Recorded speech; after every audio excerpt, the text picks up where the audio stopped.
Hey everyone, welcome back to CryptoCache. Thank you so much for joining me here. We're going to take a quick look at Loopring and just obviously a quick peek at Bitcoin first, just so you understand a little bit more about what's going on with that, because we are looking really close to breaking an all-time high here. Now, moving forward, not a financial advisor. This is for educational purposes only.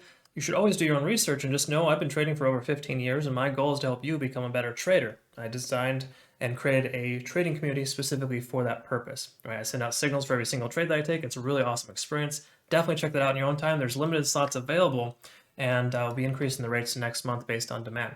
So just bear that in mind. You might want to consider locking in your rates this month here in November. But bottom line here with Bitcoin, let's go ahead and talk about that. 4-hour chart is doing awesome. I mean, all the charts are great because based on the fact that the price is up here again, but generally speaking, we have a pretty decent increase in the last 24 hours, and the price is basically testing its resistance level. If we look at the one-day chart, you can see that the all-time high of 67,000 is essentially previously tested on October 20th, and here we are today coming really close, 66,500. Okay, so we can get this one-day candlestick to close above 66. We're looking at good to go for a push to the upside. Okay, so just pay attention to that. Bitcoin's looking very good. Same thing to be said with Loopring as well, right? So we can see here, pretty obvious, there is a pretty big increase here today. I think it hit $1.90 as a rough estimate. So we'll take a closer look at those Fibonacci retracement lines here in a moment, but let's go ahead and go to the basics first. Now, moving averages, nothing to note there. It's too far behind. Loopring jumped up too quick.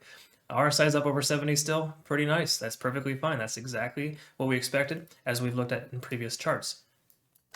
Looking at the 4-hour chart, though, we do see the 50-day 7 moving average working its way up. That could eventually work as a support level.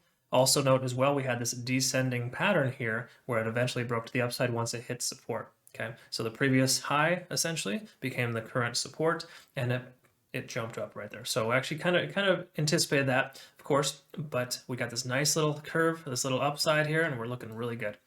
So other than that, RSI is up over 70, not much else to really note. We did have a MACD convergence, what is it, yesterday at 9 a.m. So let's just mark that really quick so we can kind of see if there's a correlation between this and the Ichimoku cloud. That's one of my favorite things to identify, especially for newer viewers, because you need to understand how awesome the cloud really is. So let's go ahead and take a look here. So furthermore, when it comes to the cloud, if you don't already know, price above the cloud, buy signal, below the cloud, consider a sell signal. That's a general concept. What I look for is I always look for a MACD convergence on the 4-hour chart. Then I go over to the Ichimoku cloud on the 1-hour and kind of see how it's trading. In other words, the price has been above the cloud for a little while and jumped up right here at about 1 a.m. on the 7th, right? So roughly 8 hours before the MACD converged, we had an indication of a buy signal from the cloud. Furthermore, the price came over and look at this. It jumped and basically bounced off the cloud right as the price MACD convergence occurred on the 4-hour chart, and it went up ever since. And as you can see, it broke this little resistance level here at about 156 and then continued to effectively consolidate and then bounced right off of that and broke right through the all-time high of $1.70, I believe it is, 170. So all in all, a very, very good movement here from LRC. I really like it. This recent increase, of course, makes sense considering the fact that it's kind of continuation of Bitcoin's movements recently, right? Now, that's not exactly the main reason, of course. It did bounce off that support and kind of come up, because if you look at this previous resistance, you can see it here. Yes, the candlestick, the wick up here was 171, but you do have this resistance channel right here in this range. Right where the 1-hour candlesticks are closing right here was another support level. So 156 to 170, the price came above, bounced off the support of 156 and shot right through 170. And look at that, isn't that interesting? It went right up to the Fibonacci retracement line and rejected. Okay, so it rejected right at about $1.88. So hypothetically, if it continues this momentum, it could proceed to consolidate down here with the previous high, right? The previous all-time high, which is now a new, stronger support level, and then it should continue to the upside. So if the price were to come down closer to, say, 175, I will consider taking entry as a long position to the upside. So that's kind of what we're looking at there. Definitely good stuff. All in all, I think we're in really, really good shape here for LRC. Now let's go ahead and take a quick look at this big picture here. Okay. So we want to look at the big time, kind of see what's going on, because what it took roughly, well, let's see, how long did it take for it to break the resistance? So November 8th all the way back to November 1st. So roughly 1 week's time it took to travel this much, right? So hypothetically, we get that same kind of movement in the next, the next section, the next 1 week.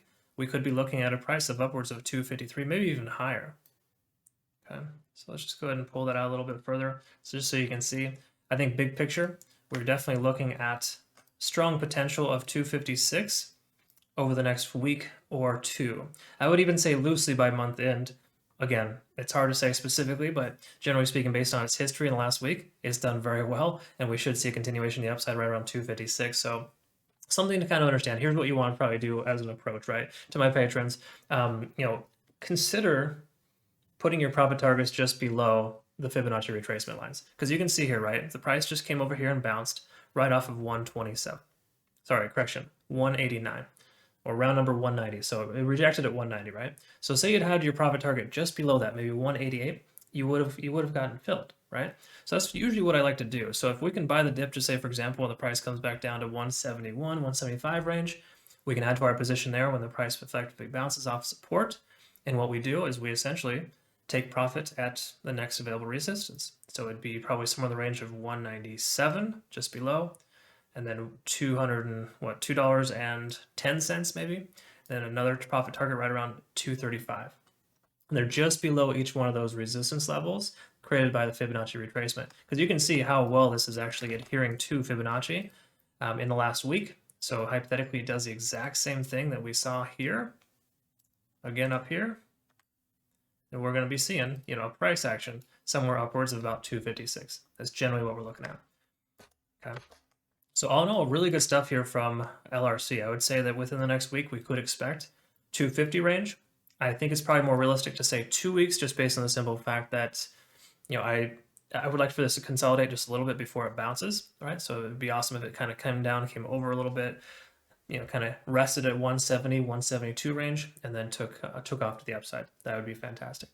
So that's kind of what we're looking at here for LRC, but it has definite bullish momentum. We have really good indications here. Keep in mind though, we do have 3 strong bullish days here, and I'm not trying to concern you at all, but generally speaking, when you have 3 white soldiers are referred to as, that's just kind of confirmation that you have a bullish trend, but it's commonly followed by a red day, right? Again, this isn't necessarily exactly going to happen. That's not saying that will. In fact, I don't think it really will, considering how it's moved so far and the fact that it just broke its all-time high. But that has to be stated, the fact that 3 white soldiers commonly retraces on the 4th day or the 4th week if you're looking at the weekly challenge, the weekly chart. The weekly chart. Yeah, I can't talk today. Sorry. Yeah, the weekly charts, of course. So just something to understand. Big picture, that's kind of what we're looking at there. So I hope you found benefit here. Definitely going to keep a closer eye on this one here in the next 24, 48 hours. I'll probably make maybe 1 or 2 analysis per day as we kind of progress closer to our goals.